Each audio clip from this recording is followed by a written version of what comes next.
दोस्तों स्वागत है आपका।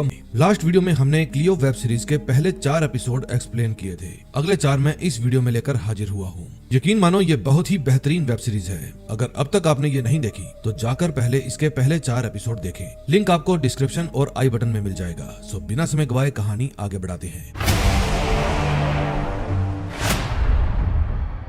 पिछली वीडियो में हमने देखा क्लियो को एक CIA एजेंट को ठोकने के लिए एक मिशन मिलता है और फिर उसके बाद उसको जेल में डाल दिया जाता है। जेल में वो अपने होने वाले बच्चे को गवा देती है और फिर बाहर आकर वो हर उस इंसान को चुन चुन के मारती है जो उसको जेल की हवा खिलाने में शामिल था। एक पुलिस वाला उसको रोकने की कोशिश कर रहा था। वो उसकी भी गाड़ी में बॉम्ब लगा देती है। अब आगे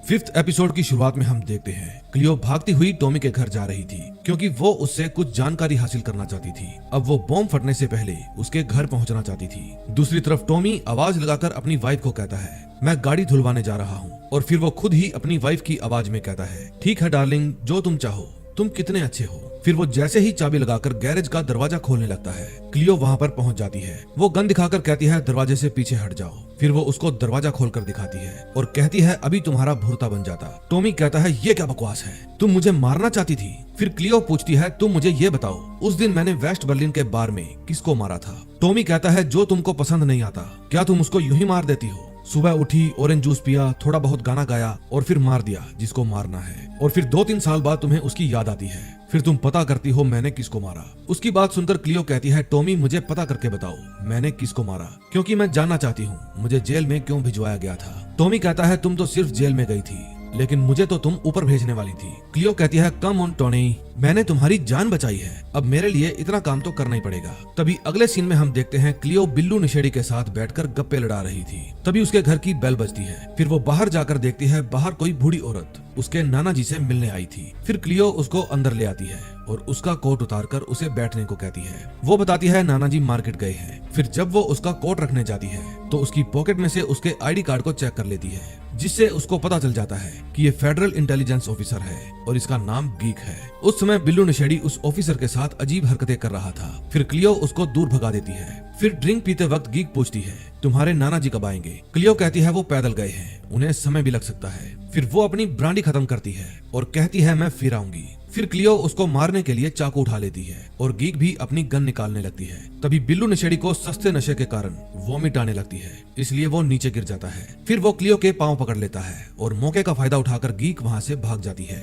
फिर वो अंदर जाकर अपने नशेड़ी दोस्त को संभालती है और उसे बेडरूम तक छोड़ने जाती है। अगले सीन में हम देखते हैं टॉमी और उसका दोस्त अपने ऑफिस जाते हैं। फिर टॉमी का दोस्त अपने बॉस से आर्काइव में जाने की परमिशन मांगता है। उसका बॉस कहता है इस लल्लू ने तो नौकरी छोड़ दी थी ना, ये यहाँ क्या कर रहा है। टॉमी कहता है मैं तो बस यूं ही इसके साथ आया था। फिर उनका बॉस उन्हें आर्काइव में जाने की परमिशन दे देता है। फिर वहां जाकर वे 1987 में वेस्ट बर्लिन में हुए मर्डर की छानबीन करते हैं। टॉमी कहता है कि उन्होंने इस केस की इन्वेस्टिगेशन तक नहीं की और पहले ही केस को बंद कर दिया। फिर वे उसके कपड़ों को देखते हैं जो एकदम ब्रांड न्यू थे। इनफैक्ट उसने तो कोट के अंदर लगा लेबल भी नहीं पढ़ा था। टॉमी कहता है लेबल के ऊपर एक फोन नंबर भी लिखा है और अब उसे पता लगाना था ये नंबर किसका है। फिर वो उन फाइल्स की कॉपी करता है और अपने दोस्त को वहां से चलने को कहता है। फिर रात को वो किलर जिसका नाम मार्क था क्लियो को मारने के लिए जाता है। फिर जब वो घर के अंदर घुसता है तो उसकी कमर पर खारिश होने लगती है क्योंकि उसने अपनी कमर का टैटू आज ही बनवाया था। फिर वो शर्ट निकालकर ऊपर जाने लगता है। फिर वो जैसे ही क्लियो के रूम में घुसता है तो तुरंत ही उस पर 4-5 गोलियां चला देता है। तभी उसके पीछे से बिल्लू नशेड़ी आता है और पूछता है ये कमर पर क्या बनवाया है। फिर वो बिल्लू नशेड़ी को पकड़ लेता है। क्लियो कहती है छोड़ दो इसे, लेकिन वो उसे नीचे ले जाने लगता है। फिर वो क्लियो की कार का टायर पंचर करके बिल्लू नशेड़ी को अपनी कार में बिठाता है और वहां से ले जाता है। क्लियो को ये बात बिल्कुल भी पसंद नहीं आती, इसलिए वो गुस्सा हो जाती है। फिर अगले दिन सुबह हम देखते हैं कि एंडी की वाइफ उससे नाराज होकर स्विमिंग करने चली जाती है क्योंकि एंडी आजकल उसको टाइम नहीं दे पा रहा था। फिर उसके जाते ही वहाँ पर क्लियो आ जाती है और कहती है मैंने तुम्हें कितनी बार फोन किया, फोन क्यों नहीं उठा रहे। एंडी पूछता है क्या हुआ। क्लियो कहती है मार्क मेरे नशेड़ी को उठाकर ले गया है, मुझे उसका एड्रेस बताओ। दूसरी तरफ टॉमी और उसका दोस्त उस लेवल को पढ़कर उस सूट के शोरूम में पहुंच जाते हैं और उससे पूछते हैं 1987 में कौन तुमसे ये सूट बनवा कर ले गया था। शॉपकीपर कहता है बात पुरानी हो गई है, मुझे कुछ भी याद नहीं। तभी टॉमी का दोस्त चेंजिंग रूम में चला जाता है और वहाँ पर शीशे के पीछे लगे कैमरे को ढूंढ लेता है। फिर वो उस कैमरा को शॉपकीपर के सामने रखकर पूछता है तो तुम ऐसे काम भी करते हो।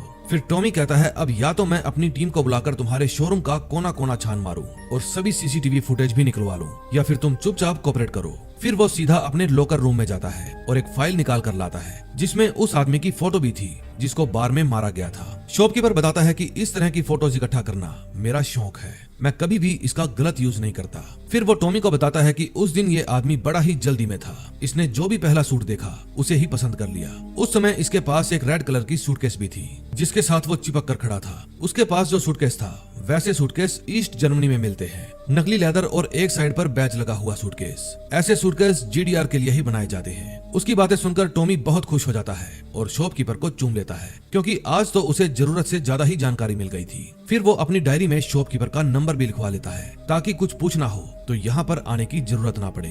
अगले सीन में हम देखते हैं मार्क बिल्लू नशेड़ी को अपने अड्डे पर ले जाता है और बांध देता है। फिर वो उसे कहता है भाई तेरा टिकट कंफर्म हो गया है, चल गर्दन ऊपर कर। लेकिन तभी वहाँ पर क्लियो आ जाती है और अंधाधुंध फायरिंग करने लगती है। वो ये नहीं सोचती कि गोली उसके नशेड़ी दोस्त को भी लग सकती है, लेकिन अपना बिल्लू नशेड़ी भी किस्मत का धनी था। ऐसे लग रहा था यमराज से उसकी बोलचाल बंद है, साले को एक भी गोली नहीं लगती। फिर क्लियो उसको छुड़ा लेती है और देखती है मार्क अपनी बाइक लेकर वहाँ से भाग गया है। लेकिन कोई बात नहीं, बकरे की अम्मा कब तक खैर मनाएगी, कभी न कभी तो बारी आएगी। दूसरी तरफ ली टॉमी को मिलने के लिए एक्वेरियम में बुलाती है। टॉमी उसे बताता है कि वेस्ट बर्लिन के एक बार में जो आदमी मरा था वो ईस्ट से था और उसके पास एक रेड कलर का सूटकेस भी था जिसको वो अपनी जान से भी ज्यादा संभाल कर रखता था। ली पूछती है वो सूटकेस अब कहाँ है? टॉमी कहता है मुझे नहीं पता। ली कहती है क्लियो सबके चेहरे जानती है, नाम जानती है और पद भी जानती है। एक वही है जो पता लगा सकती है कि उस सूटकेस में क्या था। तुम जाकर उसका भरोसा जीतो और फूट लो यहाँ से। दूसरी तरफ मार्क अपनी जान बचाकर एंडी के घर चला जाता है और कहता है मैं छोड़ूंगा नहीं उसे। एंडी कहता है तेरा काम तो क्लियो को खत्म करने का था ना, फिर तूने उस लड़के को किडनैप क्यों किया? अगर उसको हमारे बारे में पता चल गया तो तुम्हें पता है ना वो हमारा क्या हाल करेगी। मार्क कहता है अब तुझे ही मेरी हेल्प करनी पड़ेगी। फिर जब टॉमी अपने घर जाता है तो उसके पीछे पीछे क्लियो भी वहाँ पर आ जाती है। टॉमी कहता है मैं तुम्हारे लिए काम क्यों करूं? क्लियो कहती है क्योंकि तुम मशहूर होने वाले हो। मुझे एक बड़ा षड्यंत्र करके जेल में डाला गया था और उसके पीछे कामरेड, बीएनडी और सीआईए भी हो सकते हैं। शायद कोई ऐसी बात थी जिसको वे लोग लीक होने से रोकना चाहते थे। फिर टॉमी हीरोगिरी दिखाता है और कहता है मेरे साथ काम करना है तो मेरे मुताबिक चलना होगा। पहला रूल अब से तुम किसी को भी नहीं मारोगी। ये बात सुनते ही क्लियो का दिमाग घूम जाता है और वो टॉमी के ऊपर गन तान देती है। इतने में वहाँ पर टॉमी की वाइफ आ जाती है और क्लियो को देखकर वहाँ से भाग जाती है। फिर क्लियो कहती है मुझे तुम्हारी शर्त मंजूर है, मैं किसी को भी नहीं मारूंगी। फिर टॉमी क्लियो को सब कुछ बता देता है। क्लियो कहती है जरूर वो कोई गद्दार होगा, वरना वे लोग उसे क्यों मरवाते? शायद वो सूटकेस किसी को देने वाला था। टॉमी कहता है हर जासूस की कहानी में कोई ना कोई सूटकेस तो होता ही है, अब हमें ये पता लगाना है उस सूटकेस में क्या था और फिलहाल वो कहाँ पर है। तभी वहाँ पर पुलिस आ जाती है। फिर क्लियो कहती है तूने मुझे धोखा दिया। फिर टॉमी भागकर बाहर जाता है और देखता है पुलिस को उसकी वाइफ ने बुलाया था। पुलिस वाले पूछते हैं वो लड़की कहाँ है जिसने आप पर गन तानी थी। टॉमी कहता है यहाँ कोई लड़की नहीं है और मैं खुद ही एक पुलिस वाला हूँ। मेरी वाइफ हमेशा मुझ पर शक करती है कि कहीं ना कहीं मेरा चक्कर चल रहा है, इसीलिए उसने आप लोगों को भी बुला लिया। फिर उसकी वाइफ रूठ कर वहाँ से चली जाती है। उस समय क्लियो छत पर खड़ी उनकी तू मैं देख रही थी। फिर वो वहाँ से जाकर एंडी के पास कॉल करती है और मिलने के लिए बुलाती है, लेकिन एंडी का तो अपनी वाइफ के साथ कुछ और ही प्रोग्राम था, इसलिए वो कहता है कि मैं कल रात की शिफ्ट लगाऊंगा, आज बिल्कुल नहीं आ सकता। फिर क्लियो बार में जाती है ताकि वहाँ पर थोड़ा टाइम स्पेंड कर सके। उसके बाद जब वो अपने घर जाती है तो देखती है उससे मिलने के लिए टॉमी आया हुआ था। टॉमी कहता है जब तुमने मुझ पर गन तानी तो मेरी वाइफ को लगा तुम मुझे मारने आई हो, इसीलिए उसने पुलिस बुला ली थी। प्लीज मेरा नाम अपनी हिट लिस्ट में मत डालना, मैं तुम्हारे साथ काम करना चाहता हूँ। फिर क्लियो कहती है ठीक है। अब वो समझ गई थी कि ये घर से लड़कर आया है, इसलिए वो उसको नाइट सूट देकर कहती है बाहर सोफे पर ही सो जाना। फिर अगली सुबह मार्क क्लियो के पास कॉल करता है और कहता है मुझे पता है तुम्हें जेल में क्यों फेंका गया था, वेस्ट बर्लिन में तुमसे क्या गलती हो गई थी और मैं ये भी जानता हूँ कि कल रात एंडी तुमसे मिलने के लिए क्यों नहीं आया। अगर तुम ये सब कुछ जानना चाहती हो तो मुझसे आकर मिलो। फिर क्लियो कहती है भीड़ भाड़ वाले इलाके में आ जाना, कैफे इंटरनेशनल में। फिर वो एंडी को भी बता देता है वो कैफे इंटरनेशनल में आ रही है। तभी बिल्लू नशेड़ी आकर टॉमी को जगाता है और पूछता है क्या तुम्हें क्लियो के साथ सोने को मिला? टॉमी कहता है फालतू बकवास बंद करो और ये बताओ वो कहाँ गई है। अब ये तो बिल्लू को भी नहीं पता था कि वो कहाँ पर गई है। फिर टॉमी तैयार होकर वहाँ से निकल जाता है। अगले सीन में हम देखते हैं क्लियो कैफे इंटरनेशनल में पहुंच जाती है और मार्क से मिलती है। फिर वो मार्क को कहती है गन लेकर आए हो तो पेपर के अंदर रख दो। वो बिल्कुल ऐसा ही करता है। फिर वो उसे कपड़े उतारकर माइक दिखाने को कहती है। मार्क उसे कपड़े उतारकर भी दिखा देता है। फिर मार्क कहता है वैसे तो हम एक दूसरे के दुश्मन हैं, लेकिन फिलहाल हमें एक दूसरे की जरूरत है। फिर जब वेटर उनके पास आती है तो मार्क उसे क्लब कोला लाने के लिए कहता है। उस समय एंडी अपनी स्नाइपर गन से क्लियो के ऊपर निशाना साध लेता है। इतने में वेटर वहां आती है और कोला की बोतल रखकर वहां से चली जाती है। अब एंडी क्लियो को ठोकने के लिए पूरी तरह से तैयार था, लेकिन तभी क्लियो की नजर भी एंडी पर पड़ जाती है और वो उसे शूट नहीं कर पाता। फिर एंडी क्लब कोला की बोतल फोड़ देता है और ये देखकर क्लियो वहां से भागने लगती है। मार्क भी अपनी गन उठाकर उसका पीछा करता है, चाहे 1% ही सही। एंडी का प्यार क्लियो के लिए अभी भी जिंदा था। फिर क्लियो भागकर होटल से बाहर जाने लगती है। मार्क भी उसको मारने के लिए उसके पीछे ही दौड़ रहा था। वो काफी दूर तक उसका पीछा करता है और उस पर गोलियां भी चलाता है, लेकिन वो बचकर निकल जाती है। तभी अचानक से मार्क पीछे से आकर उसको शूट कर देता है। इतने में वहां पर बारिश भी होने लगती है और क्लियो नीचे गिर जाती है। फिर मार्क उसके पास आ जाता है और उसके माथे पर बंदूक रख के उसका भेजा उड़ा देता है। अब नेक्स्ट एपिसोड में देखेंगे क्या होता है।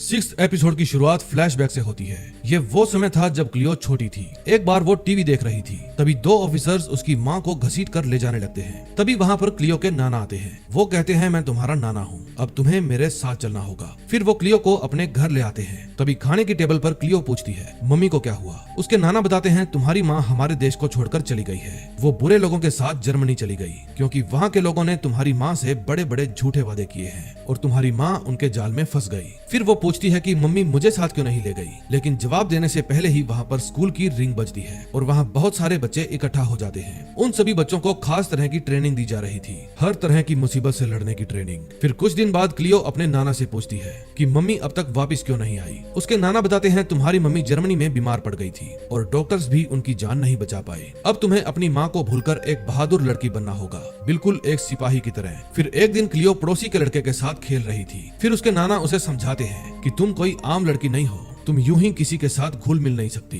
तुम्हें एक बहादुर सिपाही बनना है। फिर एक दिन वो समय आता है जब क्लियो बड़ी हो जाती है और एक कॉमरेड सिपाही बन जाती है, लेकिन अपने एक टीममेट के साथ उसकी नजदीकियां कुछ ज्यादा ही बढ़ जाती हैं। फिर उसके नाना उसके कान के नीचे एक थप्पड़ लगाते हैं और कहते हैं तुम एक लफंगे के साथ घूमती हो, तुम्हें शर्म नहीं आती। क्लियो कहती है लेकिन वो तो खुद ही एक कॉमरेड है। फिर उसके नाना बताते हैं कि उसके पूरे परिवार ने एग्जिट वीजा के लिए अप्लाई किया है। उसकी पूरी की पूरी फैमिली यहाँ पर रहना नहीं चाहती। तुम्हारी माँ की तरह वे भी दुश्मन के हाथों बिक चुके हैं। अब से तुम उससे कभी नहीं मिलोगी। फिर वो क्लियो को किसी दूसरे लड़के से मिलवाते हैं और कहते हैं कि ये कुछ समय के लिए तुम्हारे साथ ही रहेगा। दोस्तों, एक झटके में ही अपने प्यार को भुलाकर किसी दूसरे लड़के के साथ दोस्ती करना ये कोई साधारण बात नहीं थी। वो लड़का स्पेनिश था। फिर कुछ दिन बाद उसके नाना जी उसको डिक्लेरेशन ऑफ कमिटमेंट लेटर देते हैं और बताते हैं कि अब से तुम मिनिस्ट्री ऑफ स्टेट सिक्योरिटी की अनऑफिशियल एम्प्लॉय हो। फिर वो डिक्लेरेशन लेटर लेकर एंडी को रिपोर्ट करती है। एंडी कहता है तुम्हारे नाना जी ने तुम्हारी काफी तारीफ की है, आज से मैं ही तुम्हारा कमांडेंट ऑफिसर हूँ, कोई भी तकलीफ हो तुम मुझे बताना।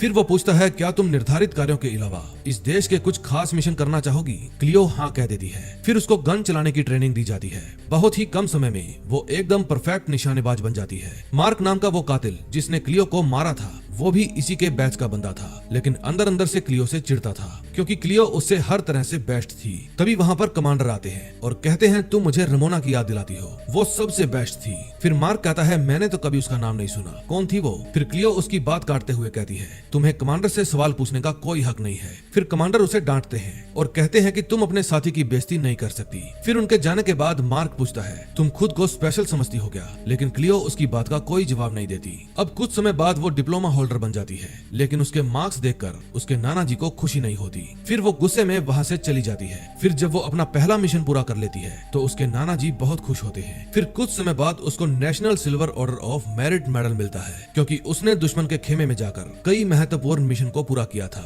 लेकिन तभी समय वहीं पर रुक जाता है। आसपास खड़े सब लोग स्टैच्यू की तरह बन जाते हैं। तभी उसको वहाँ पर एक आदमी दिखता है जिसको उसने वेस्ट बर्लिन में मारा था। उसके साथ वो औरत भी खड़ी थी जो रेड सूटकेस को अपने साथ ले गई थी। तभी क्लियो को होश आ जाता है और वो अपने सामने टॉमी को बैठा हुआ देखती है। फिर अपनी ऑक्सीजन उतारकर वो पूछती है मुझे क्या हुआ था। टॉमी बताता है कि कैफे में तुम जिसके साथ थी उसने तुम पर गोली चलाई थी। फिर ठीक समय पर मैं वहाँ पर पहुँच गया और मैंने तुम्हारी जान बचा ली। फिर वो बताती है कि वो रेड सूटकेस मिस्टर एरिक मिलिके का था। मैं वो सूटकेस 2 बार देख चुकी हूँ। एक बार 4 साल पहले जब मुझे मेडल मिल रहा था, उस समय वो सूटकेस जिसके हाथ में था मैंने बार में उस आदमी को मार दिया और कुछ हफ्ते पहले भी मैंने एक औरत को वो सूटकेस ले जाते हुए देखा था। मेरे ख्याल से वो मिलेके की सेक्रेटरी थी और मैं जानती हूँ वो कहाँ मिलेगी। फिर वो क्लियो को हाथ पकड़कर बाहर ले जाता है और बताता है कि एक छोटी सी प्रॉब्लम हो गई है। फिर वो कार की डिग्गी में पड़ी मार्क की बॉडी दिखाता है जिसको उसने क्लियो की जान बचाने के लिए मार दिया था। उस समय हॉस्पिटल में खड़ी ली उनकी फोटोज खींच रही थी। फिर क्लियो पूछती है ये सब कैसे हुआ। टॉमी बताता है कि वो तुम्हें मारने वाला था लेकिन मैंने उसे ही शूट कर दिया। फिर वहाँ पर एक और आदमी भी आ गया लेकिन मैंने उसे गन से डराकर भगा दिया। फिर क्लियो पूछती है वो आदमी कैसा दिखता था, तुमने उसे मारा क्यों नहीं। ये बात सुनकर टॉमी कहता है तुम मुझे समझती क्या हो, मैं कोई पहुंचा हुआ किलर हूँ क्या। पहले ही मैंने तुम्हारी वजह से एक आदमी को मार दिया। तुम जानती हो मैंने पहली बार किसी की जान ली है। वैसे वो था कौन। फिर क्लियो बताती है उसका नाम मार्क था, वो भी कॉमरेड में था, बहुत कमीना था लेकिन तुमको अफसोस करने की कोई जरूरत नहीं। फिर वे मार्क को कार की ड्राइवर सीट पर बिठाकर कार को पुलिस स्टेशन के पास ही खड़ी कर देते हैं। फिर क्लियो मिनिस्टर मिलिके के फ्यूनरल में जाती है। उस समय टॉमी कार में ही बैठकर उसका इंतजार कर रहा था लेकिन तभी वहाँ पर ली आ जाती है। ली पूछती है सूटकेस के बारे में कुछ पता चला। टॉमी कहता है नहीं। फिर ली कहती है अगर सूटकेस के बारे में कुछ भी पता चले तो मुझे कॉल करना। तभी मिनिस्टर की फ्रेंड मार्गोट जब भाषण दे रही थी तो वो क्लियो को देख लेती है। फिर एंडी भी उसको देख लेता है और उसकी वाइफ भी। फिर उसकी वाइफ उसे रूट कर वहाँ से चली जाती है क्योंकि उसे शक था कि एंडी का उस औरत के साथ जरूर कोई चक्कर है। फिर मिनिस्टर को श्रद्धांजलि दी जाती है। उसके बाद क्लियो वहाँ से खिसकने की कोशिश करती है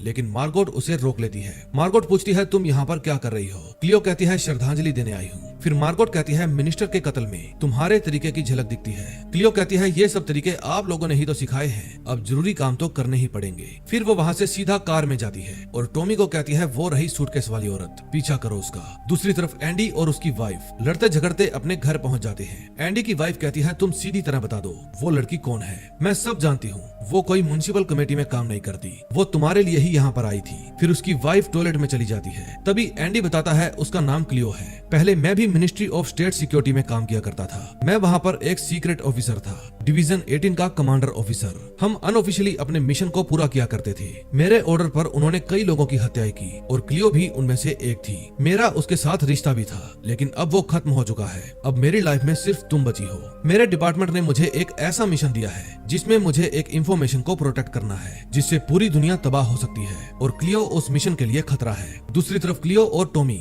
उस बूढ़ी औरत के घर पहुंच जाते हैं जिसके पास सूटकेस था। फिर क्लियो उसके पास जाती है और पूछती है जल्दी बता दो सूटकेस कहाँ है। वो औरत कहती है मुझे पता था कोई ना कोई उस सूटकेस के लिए यहाँ पर जरूर आएगा। मिनिस्टर उस सूटकेस को हमेशा अपने साथ रखते थे लेकिन फिर एक दिन उन्होंने वो सूटकेस मुझे सौंप दिया। टॉमी कहता है लेकिन वो तो मर चुके हैं ना। फिर वो औरत बताती है वो अपने लिए नहीं बल्कि समाज के लिए उस सूटकेस को छुपाना चाहते थे। फिर टॉमी उसको बातों में लगाकर उसे उलझाने की कोशिश करता है लेकिन वो औरत कोई दूध पीती बच्ची नहीं थी। वो क्लियो के ऊपर गन तान देती है और कहती है मैंने मिनिस्टर से वादा किया था कि अपनी जान देकर भी उस सूटकेस की हिफाजत करूंगी और ये बात कहकर वो अपना भेजा उड़ा देती है। उसको देखकर टॉमी की जरूरत से ज्यादा ही फट जाती है लेकिन छत पर लगे खून को देखकर क्लियो को शक हो जाता है कि शायद सूटकेस वहीं पर रखा होगा। फिर क्लियो कहती है टॉमी इधर आकर मुझे ऊपर उठाओ। फिर टॉमी उसे ऊपर उठाता है और वो ऊपर से सूटकेस उतार लेती है। फिर वे दोनों वहाँ से चले जाते हैं। तभी ली अपनी बॉस के पास कॉल करती है और बताती है कि टॉमी डबल क्रॉस कर रहा है। दरअसल वो क्लियो के साथ मिलकर रेड सूटकेस को ढूंढने में लगा है। हमें किसी भी कीमत पर उसे अपने साथ मिलाना ही होगा। फिर उसकी बॉस कहती है सबसे पहले तुम मेरे पास आओ और फिर हम एक साथ बैठकर आगे का प्लान सोचेंगे। ये बात ली को पसंद नहीं आती इसलिए वो किसी और लैंग्वेज में ही गाली देकर फोन काट देती है। इतने में क्लियो और टॉमी क्लियो के नाना के घर पहुंच जाते हैं और फिर वे उस बैग को खोल कर देखते हैं। वो बैग पुराने अखबारों से भरा हुआ था। फिर टॉमी कहता है इतनी मेहनत वो भी इन पुराने न्यूज़पेपर्स के लिए। क्लियो कहती है शायद किसी ने बैग बदल दिया होगा। फिर टॉमी बताता है ये सभी पेपर्स उससे भी पहले के हैं जब तुमने बार में उस आदमी को मारा था। फिर क्लियो अपना दिमाग चलाती है और कहती है उसने मरने से पहले सूटकेस का सामान कहीं और छुपा दिया और सूटकेस में पुराने न्यूज़पेपर भर दिए। अब ये लोग फिर से अटक गए थे क्योंकि इनके पास आगे का कोई भी सुराग नहीं था। फिर क्लियो कहती है कुछ तो है जो हमारी आंखों से चूक गया है। तभी टॉमी की नजर टेबल पर पड़ी क्लियो और एंडी की फोटो पर जाती है और वो बताता है ये तो वही बंदा है जिसने मार्क के साथ मिलकर तुम्हें मारने की कोशिश की थी। इसी को तो मैंने गन दिखाकर भगाया था। कौन है ये आदमी? अब देखते हैं नेक्स्ट एपिसोड में क्लियो उसके साथ क्या करेगी।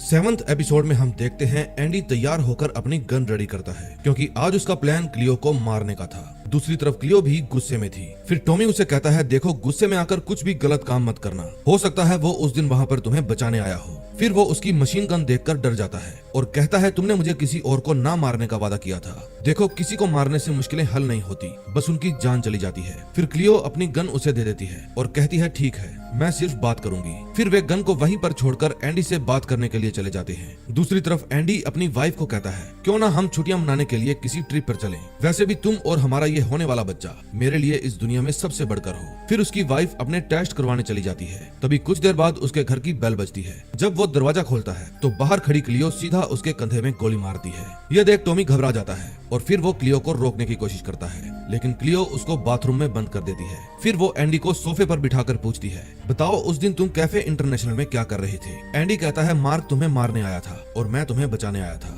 फिर क्लियो कहती है, अच्छा इसका मतलब मैंने तुम्हें पहचानने में गलती कर दी। लेकिन तभी एंडी क्लियो पर गोली चला देता है। क्लियो को कुछ भी नहीं होता। फिर वो कहती है, शायद किसी ने तुम्हारी गन में नकली बुलेट्स डाल दी है और ऐसा क्लियो नहीं किया था। क्लियो कहती है, अगर तुमने मुझे सब पर शक करना ना सिखाया होता तो शायद आज यहाँ मेरी लाश पड़ी होती। अब मरने के लिए तैयार हो जा। एंडी कहता है, रुको, मुझे ऐसा करने के लिए ऑर्डर्स मिले थे। मैं जानता हूँ मेरा मरना तय है, लेकिन मरने से पहले मैं तुम्हें सब कुछ बताना चाहता हूँ। वो बताता है, तुमने वेस्ट बर्लिन में जिस आदमी को मारा था उसके पास मिलेके का रेड सूटकेस था। उस सूटकेस में मिलेके बहुत ही खुफिया जानकारी रखता था और उसी जानकारी के कारण वो पावरफुल लोगों को ब्लैकमेल कर रहा था। क्लियो पूछती है किस तरह के डॉक्यूमेंट्स थे उसमें, लेकिन बताने से पहले ही एंडी की वाइफ उसे ठोक देती है। क्लियो कहती है, ये गन तो रमोना की है। एंडी की वाइफ कहती है, मैं ही हूँ रमोना, मैं इस पर नजर रखने के लिए ही इसके साथ थी। ये बहुत कुछ जानता था। मार तो मैं तुम्हें भी देती, लेकिन तुम्हें मारने के ऑर्डर्स नहीं मिले। चलो अपनी गन मुझे दे दो, वरना इस टट्टू को यहीं पर उड़ा दूंगी। टॉमी कहता है, क्लियो ये छुरा सच में बहुत तेज है, प्लीज जैसा ये कहती है वैसा ही करो। फिर क्लियो अपनी गन नीचे फेंक देती है और रमोना टॉमी को छोड़ देती है।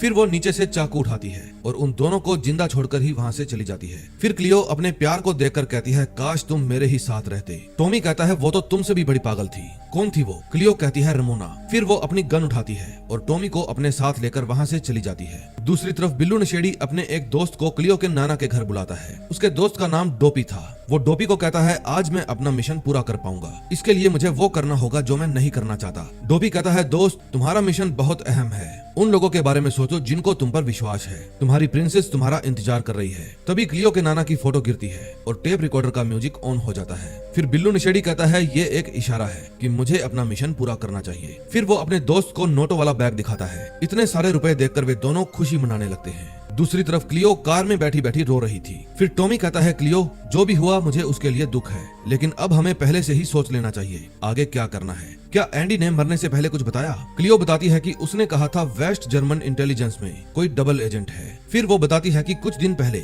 ऐसी ही एक एजेंट हमारे घर आई थी, उसे नाना जी से मिलना था, उसका नाम था एना गायकी। फिर टॉमी अपने घर में से एक फाइल निकाल कर लाता है और एना को फोटो दिखाकर पूछता है, क्या ये वही है? क्लियो कहती है, हाँ। तभी वहाँ टॉमी की वाइफ आ जाती है। वो कहती है, तुम्हारा दिमाग तो खराब नहीं हो गया है, तुम एक किलर को अपने घर में ले आए। फिर टॉमी उसे समझाता है, ये बुरी नहीं है, अब हम साथ मिलकर ही काम कर रहे हैं। फिर उनकी बहस बढ़ जाती है। फिर उसकी वाइफ गुस्से में आकर उसे बता देती है कि मैं तुम्हारे दोस्त फ्रेडी के साथ सोई थी। उसकी ये बात उसका बेटा भी सुन लेता है। फिर टॉमी अपने बेटे को कहता है, तुम फिक्र मत करना बेटा, सब कुछ ठीक हो जाएगा। लेकिन उसका बेटा कहता है, अब मैं 16 साल का हो चुका हूँ, आप दोनों को मेरे लिए साथ रहने की जरूरत नहीं। अगर मोम ने ऐसा किया है तो आप भी बाहर की मुर्गी चख लो। फिर वे दोनों गले लग जाते हैं। इसी से इन दोनों बाप बेटा की अंडरस्टैंडिंग का पता चलता है। अगले सीन में हम देखते हैं ली अपनी बॉस के पास जाती है और बताती है कि मैं वेस्ट बर्लिन वाले केस की जांच करने के लिए आर्काइव में गई थी। मैंने वहाँ फाइल्स चेक की, मुझे लगा क्लियो वहाँ पर थी, तो मुझे उन फाइलों में कुछ ना कुछ तो जरूर मिलेगा। वहाँ उसके बारे में एक पूरी फाइल थी, लेकिन अब वो गायब हो चुकी है। फिर मुझे वहाँ पर खर्चों के कुछ बिल्स मिले जो आपने सबमिट करवाए थे। आपने ये बात मुझसे क्यों छुपाई कि उस रात आप भी वहाँ पर थी? एना कहती है, बताना जरूरी नहीं समझा, इसीलिए नहीं बताई। फिर ली पूछती है, ये केस आपने मुझे ही क्यों दिया, जबकि आपको तो मुझ पर विश्वास ही नहीं था। फिर एना कहती है, जंग वही जीतता है जिनको आंखों में धूल झोंकना आता हो। फिर वो अपने गुनाहों की फाइल्स लेकर अपने घर चली जाती है और उसको जलाने लगती है। लेकिन तभी वहाँ पर क्लियो आ जाती है। वो कहती है, पिछली बार आप इतनी जल्दी में चली गई, मुझे बाय कहने का मौका ही नहीं मिला। फिर जब वे दोनों गन निकालने लगते हैं तो टॉमी कहता है, बस यही काम आप दोनों को नहीं करना है, शांति से बात कीजिए। फिर क्लियो पूछती है, जब मैंने उस आदमी को मारा तो तुम उसका सूटकेस लेकर गई थी, बताओ वो कहाँ है? फिर एना कहती है, तुम लोग अपने आप को समझते क्या हो? क्या तुम बाकी सीक्रेट एजेंट से ज्यादा होशियार हो? मेरा तुम्हारे साथ जेल में सड़ने का कोई इरादा नहीं है। फिर वो उस फाइल को जला देती है और वहाँ पर पड़े टीवी टावर का शोपीस उस पर फेंक कर मारती है। क्लियो तो बच जाती है, लेकिन टॉमी का टावर नहीं बचता। फिर उन दोनों में गोलीबारी शुरू हो जाती है। क्लियो अपनी जान बचाकर ऊपर भाग जाती है। एना कहती है उस काम के लिए मुझे $15,000 मिले थे और इतने से रुपयों के लिए मैं गद्दारी के जुर्म में जेल नहीं जाना चाहती। फिर जब वो क्लियो के पास जाती है तो क्लियो कहती है क्यों ना हम बिना बंदूक के बात करें। फिर वे दोनों अपनी अपनी गन वहीं पर रख देती हैं, लेकिन तभी एना उस पर हमला कर देती है। फिर उन दोनों में काफी देर तक हाथापाई होती है और वो लड़ते लड़ते नीचे गिर जाती है। फिर क्लियो उसको धक्का देती है और वो आग के पास गिर जाती है, जिसके कारण उसके कपड़ों में आग लग जाती है। फिर वो अपनी जान बचाने के लिए बाहर स्विमिंग पूल की तरफ भागती है, लेकिन वहाँ तक नहीं पहुँच पाती और पहले ही जलकर मर जाती है। फिर क्लियो फायर एक्सटिंग्विशर से आग बुझाती है और कहती है ये भी गई। फिर वो आराम से सोफे पर लेट जाती है। तभी टॉमी उसके पास आता है और कहता है उसे जलाने से पहले उससे बात तो कर लेती। क्लियो कहती है मैंने थोड़ी जलाया है, अपने आप जल गई। फिर वो कहता है शायद उसने मेरी कोई नस तोड़ दी है। फिर क्लियो उस टीवी टावर को वहाँ से निकालती है और कहती है नस होती तो कब के निकल लिए होते। दूसरी तरफ बिल्लू नशेड़ी पैसों का बैग लेकर अपने लिए एक जगह देखने जाता है, जहाँ पर वो अपने दोस्त के साथ मिलकर डिस्को खोलना चाहता था। फिर वो उस जगह के लिए सारे पैसे एडवांस में ही दे देता है। दूसरी तरफ क्लियो और टॉमी ये सोच रहे थे कि आखिर उसने सूटकेस कहाँ पर रखा होगा। तभी उसके दिमाग की घंटी बजती है और वो कहती है शायद वो सूटकेस चिली ले गई होगी। चिली से जुड़ी हर एक चीज खोज निकालो। तभी टॉमी खड़ा होता है और सामने पड़े बुक शेल्फ में से चिली नाम की एक बुक निकालता है। कितना आसान था ये काम। फिर क्लियो उस बुक को खोल कर देखती है और उसमें उसे जॉर्ज की तस्वीर मिलती है। टॉमी पूछता है तुम उस आदमी को कैसे जानती हो? वो कहती है मेरा पुराना कोलीग है। टॉमी पूछता है कोलीग या उससे कुछ ज्यादा? क्लियो कहती है हाँ, वो मेरा कोलीग दोस्त है। अब हमें चिली जाना होगा। फिर घर जाकर वो टेंशन में कहती है मेरा पैसों वाला बैग गायब हो गया है, मैंने उसे यहीं पर तो रखा था। इतने में वहाँ पर बिल्लू नशेड़ी भी आ जाता है। क्लियो पूछती है क्या तुमने मेरे पैसे चुराए हैं? बिल्लू कहता है मैंने चुराए नहीं बल्कि यूज किए हैं। क्लियो कहती है मुझसे बिना पूछे तुमने ऐसा क्यों किया? मुझे पैसों की जरूरत है, वरना मैं तुम्हें कुछ भी नहीं कहती। बिल्लू कहता है मुझे मेरा मिशन पूरा करना था। टॉमी कहता है ओहो, अब तेरा कौन सा मिशन आ गया? फिर बिल्लू कहता है मैं ढिंचक के लिए डिस्को बना रहा हूँ। फिर वो अपनी पॉकेट से बचे हुए पैसे निकालकर क्लियो को दे देता है। फिर टॉमी कहता है इतने रुपयों में टिकट का इंतजाम हो ही जाएगा, मैं टिकट लेकर अभी आया। फिर बिल्लू पूछता है कैसी टिकट? क्लियो कहती है मैं चिली जा रही हूँ, जल्दी ही वापस लौट आऊंगी। फिर बिल्लू कहता है शायद तब तक मैं नहीं रहूंगा। तभी ली अपनी बॉस के घर जाती है और देखती है वो मरी पड़ी है। फिर वो वहाँ पर रखी हुई बुक को देखकर समझ जाती है कि अब उसे चिली जाना होगा। तभी उसकी नजर सीसीटीवी कैमरा पर पड़ती है और फिर वो डीवीआर में से कैसेट निकाल कर ले जाती है। अगले सीन में हम देखते हैं क्लियो अपना सामान कार में रखती है और अपना साथ देने के लिए टॉमी का धन्यवाद करती है। टॉमी कहता है मैं भी तो तुम्हारे साथ आ रहा हूँ क्योंकि तुम चाहती थी मैं तुम्हारे साथ रहूं। क्लियो कहती है मैं ऐसा क्यों चाहूंगी? फिर टॉमी कहता है क्योंकि हम एक टीम है और तुम मुझे पसंद करती हो, तुम्हें मेरी जरूरत भी तो है। फिर क्लियो मान जाती है और कार में बैठ जाती है। फिर टॉमी कहता है मूवी ज्ञान वाले भाई साहब सबको बता दो ये मुझे चाहती है, और फिर वे चिली के लिए निकल पड़ते हैं। अगले सीन में हम देखते हैं चिली के एक खूबसूरत होटल के बाहर एक टैक्सी आकर रुकती है और उसमें से रमोना बाहर निकलती है। फिर होटल के अंदर जाकर वो नई कामरेड मिनिस्टर से मिलती है। मिनिस्टर कहती है इस एड्रेस पर से सूटकेस उठाओ, इससे पहले कि कोई और उसे ले जाए, और अगर क्लियो बीच में आए तो उसे मार दो। अब लास्ट एपिसोड में देखेंगे क्या होता है।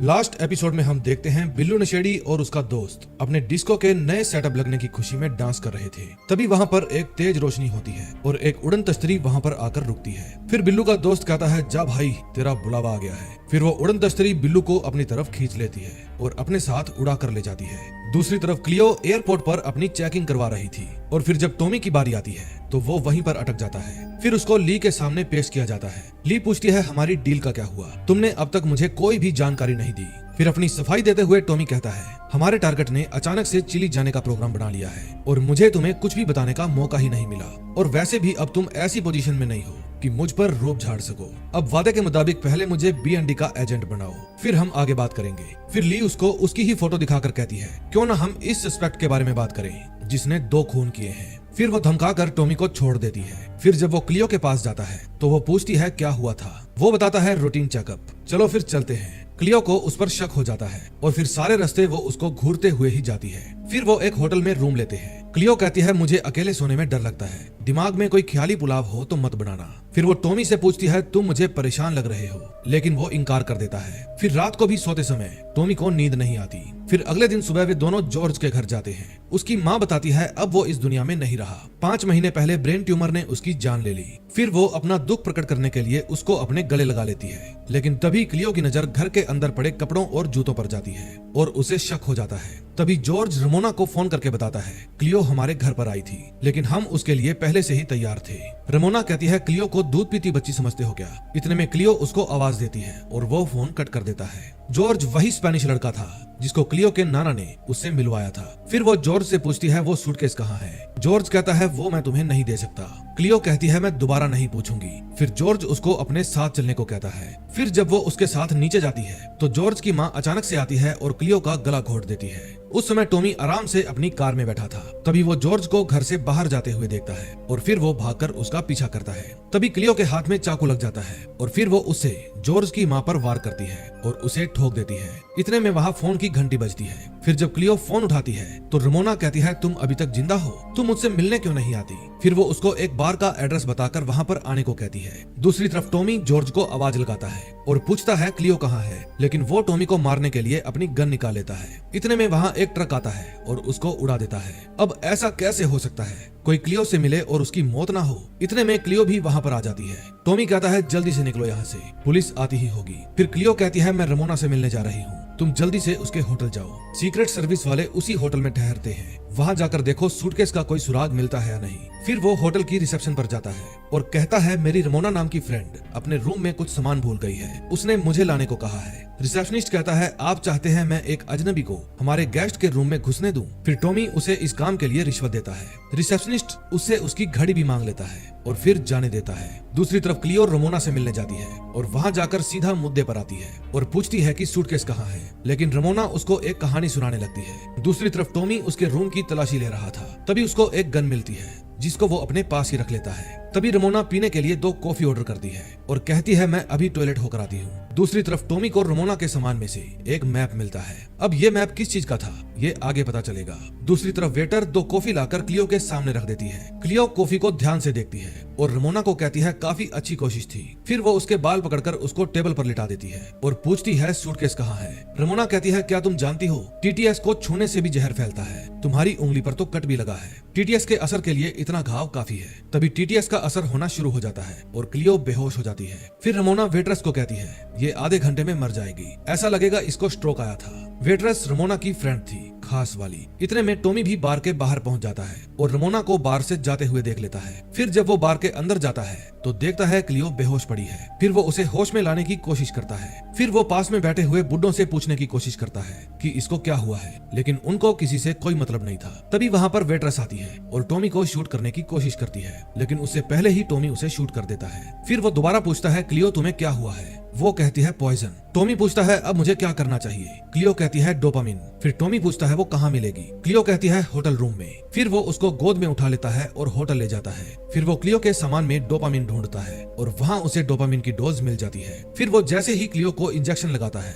कुछ ही सेकंड में उसे होश आ जाता है। उसको देखकर टॉमी को बहुत खुशी होती है और वो इमोशनल हो जाता है। फिर वो क्लियो को मैप देता है और कहता है ये मुझे रमोना के कमरे में से मिला है। फिर वे उस मैप पर दिए हुए एड्रेस पर जाने लगते हैं। तभी रास्ते में उन्हें रमोना भी मिल जाती है, जिसको देखकर वे अपनी गाड़ी को तेज भगाते हैं। फिर रमोना भी उनका पीछा करने लग जाती है। काफी देर तक चूहा बिल्ली का खेल जारी रहता है। उनकी गाड़ी जितनी तेज चल सकती थी टॉमी उसे उतनी ही तेज भगाता है, लेकिन तभी गाड़ी ओवर कंट्रोल हो जाती है और उसका एक्सीडेंट हो जाता है। फिर वे दोनों गाड़ी में ही फंस जाते हैं। तभी रमोना भी वहाँ पर आ जाती है। क्लियो कहती है जल्दी से बाहर निकलो, रमोना आ रही है। गाड़ी का पेट्रोल भी लीक कर रहा था। फिर वो अपने बैग में से लाइटर निकालती है, लेकिन इससे पहले ही उसे लेबर पेन शुरू हो जाते हैं। क्लियो समझ जाती है इसका डिलीवरी का टाइम आ गया है। फिर वो टॉमी को हेल्प लाने के लिए भेजती है। टॉमी कहता है पागल वागल है क्या तू। फिर वो जाकर रमोना की हेल्प करती है। टॉमी हेल्प बुलाने के लिए जाता है। तभी रमोना एक लड़की को जन्म देती है। अपनी बेटी को देखकर वो बहुत ही खुश हो जाती है, लेकिन क्लियो उदास हो जाती है, क्योंकि अगर जेल में उसकी लड़ाई ना हुई होती तो शायद आज वो भी एक बच्चे की माँ होती।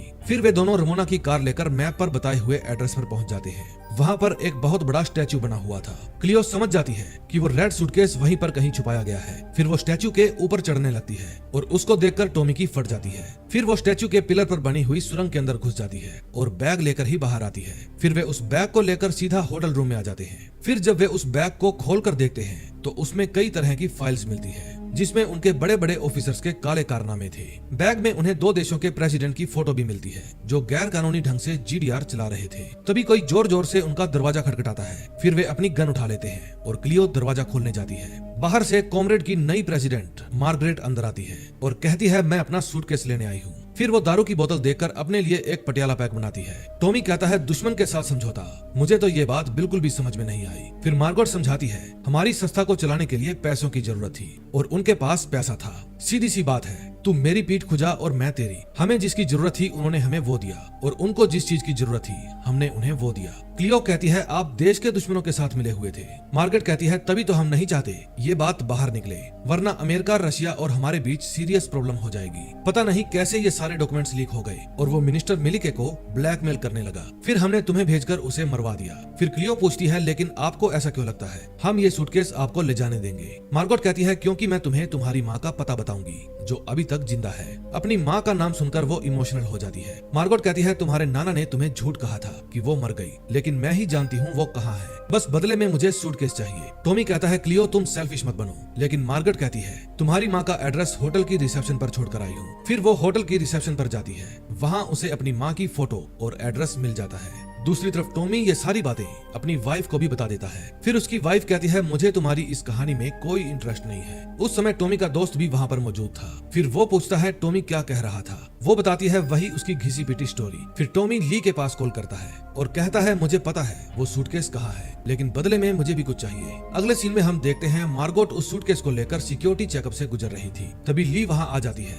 और वहाँ ड्यूटी दे रहे अपने फ्रेंड की हेल्प से उसके सूटकेस को बदल देती है। तभी क्लियो अपने रूम में आ जाती है और टॉमी को कहती है मैं माँ से मिलना चाहती हूँ। टॉमी कहता है तुम हर बार सिर्फ अपने बारे में ही सोचती हो। इस मिशन में मैं भी तुम्हारे साथ था। अगर मैं ना होता तो तुम शायद जिंदा भी ना होती। तुमने उस बुढ़िया को ऐसी चीज दे दी जिससे लाखों लोगों की जिंदगियां तबाह हो सकती है। क्लियो कहती है तो मैंने अपनी पूरी जिंदगी वो किया जो लोग मुझसे करवाना चाहते थे, लेकिन आज पहली बार मैंने वो किया जो मैं चाहती थी। टॉमी कहता है कांग्रेचुलेशन, तुम्हारा पहला फैसला बिल्कुल गलत निकला। फिर वो गुस्से में कहती है अगर मौका मिला तो मैं हर बार यही फैसला लूंगी। फिर वे दोनों ही एक दूसरे से रूठ कर बैठ जाते हैं। फिर कुछ देर बाद क्लियो पूछती है चलोगे मेरे साथ? टॉमी कहता है अब यहाँ रहकर करूंगा भी क्या। फिर वे फ्लाइट पकड़ते हैं और वेस्ट बर्लिन पहुंच जाते हैं। क्लियो का अपनी माँ के पास जाने के लिए दिल नहीं मान रहा था। फिर टॉमी जबरदस्ती उसे कार से बाहर फेंक देता है और कहता है जाओ मिलो अपनी माँ से। फिर वो वहाँ पर खेल रहे लड़के से उसकी माँ के बारे में पूछती है। वो भागकर अपनी माँ को बुलाने जाता है। फिर जब उसकी माँ बाहर आती है तो वो क्लियो को पहली नजर में ही पहचान लेती है। फिर उसकी माँ बताती है कि वो कॉमरेड छोड़ना चाहती थी।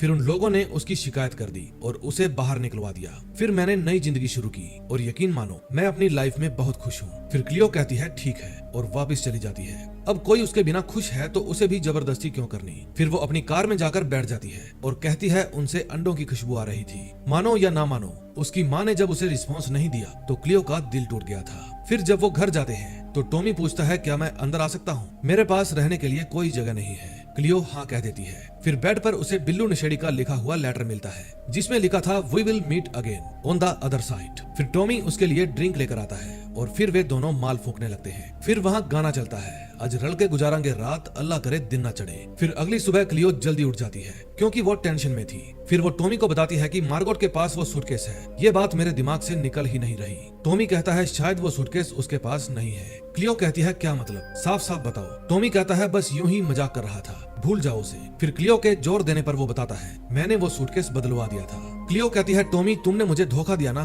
बताओ सूटकेस कहाँ है। फिर टॉमी कहता है मैंने तुम्हारी वजह से लोगों की जान ली, मेरी नौकरी भी चली गई और तुम मुझे धोखेबाज कह रही हो। फिर वो गन उठाकर टॉमी को मारने के लिए दौड़ती है। टॉमी उसे जान बचाकर बहुत दूर तक भागता है। फिर क्लियो हवा में फायर करती है और चिल्लाकर कहती है साले बेवकूफ कहीं के। तभी ली वो रेड सूटकेस अमेरिकन इंटेलिजेंस को सौंप देती है और बदले में उसे उसकी कीमत भी मिल जाती है। ली ने ये सूटकेस अमेरिकन इंटेलिजेंस को सौंपकर बहुत बड़ा खतरा मोल ले लिया था। दूसरी तरफ मार्गोट जब उस सूटकेस को खोलकर देखती है तो उसे उसमें बहुत सारे टिश्यू रोल मिलते हैं। उनको देखकर वो पागल हो जाती है। अब ये बुढ़िया क्लियो और टॉमी के साथ क्या करेगी ये हम नेक्स्ट सीजन में देखेंगे। दोस्तों हम रमोना को कैसे भूल सकते हैं, वो भी तो उसी एकेडमी से ट्रेंड हुई है जो माफ करना बिल्कुल नहीं सिखाते। लास्ट सीन में हम देखते हैं वो कार जिसके अंदर क्लियो और टॉमी ने मार्क की बॉडी रखी थी, दरअसल वो बॉडी नहीं थी क्योंकि मार्क को होश आ जाता है। अब ये अपनी मौत का बदला उन दोनों से कैसे लेगा ये हम नेक्स्ट सीजन में देखेंगे। मुझे उम्मीद है ये सीरीज आपको बहुत ही मजेदार लगी होगी। अगर आप इसका नेक्स्ट सीजन देखना चाहते हैं तो कमेंट में जरूर बताएं, मैं उसे आप लोगों के लिए लेकर हाजिर हो जाऊंगा। मिलते हैं नए दिन नई वीडियो के साथ। Till then bye bye.